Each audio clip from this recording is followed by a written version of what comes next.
আসসালামু আলাইকুম, সবাই কেমন আছেন? আশা করি সবাই অনেক ভালো আছেন। আজকে যে সমস্যাটা নিয়ে এসেছি এটা প্রাইমারি শিক্ষক বলেন, যে কোনো চাকরির পরীক্ষায় বলেন, খুবই গুরুত্বপূর্ণ। এটার জন্য বারবার এইরকম প্রশ্ন কিন্তু রিপিট হয়। তো সেজন্য এটা হচ্ছে এই ধরনের যে ম্যাথগুলো আছে সেগুলো কিন্তু খুব গুরুত্বপূর্ণ। এখানে দেখতে পাচ্ছেন দেওয়া আছে পরপর 3টি সংখ্যার গুণফল 120 হলে তাদের যোগফল কত? তাহলে পরপর 3টি সংখ্যার গুণফল এখানে দেওয়া আছে কত? 120 হলে তাদের যোগফল আমাদের কি বের করতে হবে। তাহলে 120 এখানে আমরা কীভাবে সমাধান করব? এখানে অপশন দেওয়া আছে। তো দেখেন 120কে যদি আমরা ভেঙে দেই, 2 দ্বারা যদি ভাগ দিই তাহলে কত হয়? 60। আবার যদি 160কে যদি 2 দ্বারা ভাগ দিই কত হবে? 30। এরপর 30কে যদি 2 দ্বারা ভাঙি তাহলে কত হবে? 15।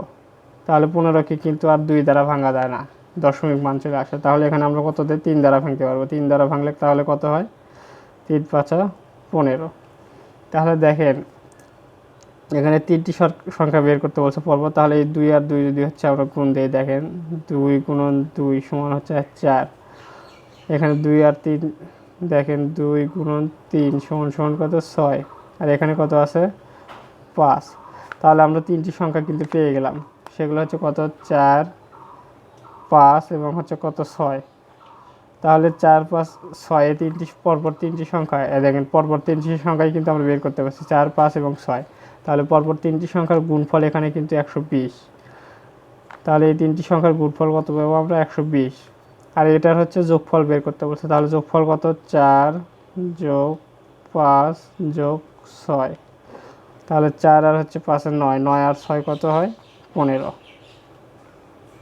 আমরা কিন্তু খুব সহজেই এই ম্যাথটা কিন্তু করতে পারলাম। তাহলে আমাদের অ্যান্সার কত হবে? 15। এই নিয়মটা যদি আপনার খুব ভালোভাবে জানা থাকে তাহলে পরীক্ষায় এই ম্যাথ আসার সাথে 10 থেকে 15 সেকেন্ডের মধ্যে কিন্তু আপনি এই সমস্যাটা সমাধান করতে পারবেন।